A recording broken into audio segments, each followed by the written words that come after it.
I'm of the mind that teaching should be teaching, and what it is, teaching and learning shouldn't be so professionalized because it's not a profession. It's what humans are here to do.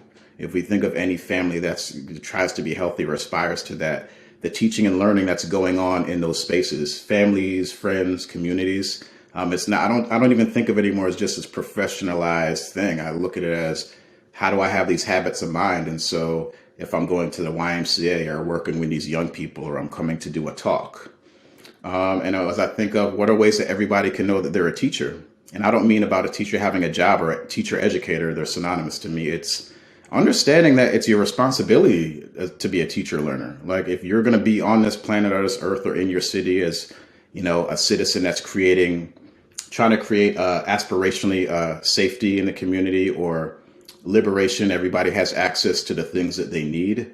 I feel like where we need to be in terms of honestly beyond the classroom, just in terms of the world, is being more intentionally understanding that we're teaching and learning even when we don't think we're doing it.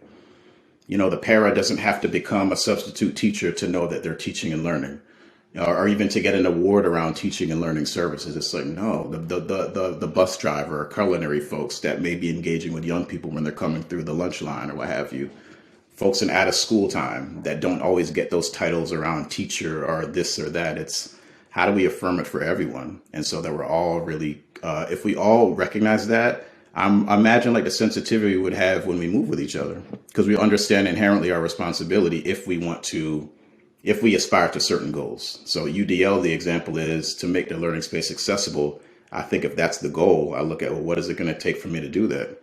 I have to learn some harmful behaviors because if I understand the system I grew up in the US, I've been conditioned into this. So part of it for me is very practical. If you can leave folks with an awareness, an affirming of who they are, and leave them with the decisions that they can make to move forward in practice, I think it's helpful. In my experience, UDL has done that for me. And it's why I continue to engage with that content and really use it as a way for me to continue to develop my teaching and learning as an educator who's actually in this work professionally, but honestly also as a father, as a partner, as a family member, as a community member, and just a member of the world. It's really how I engage with it in my life.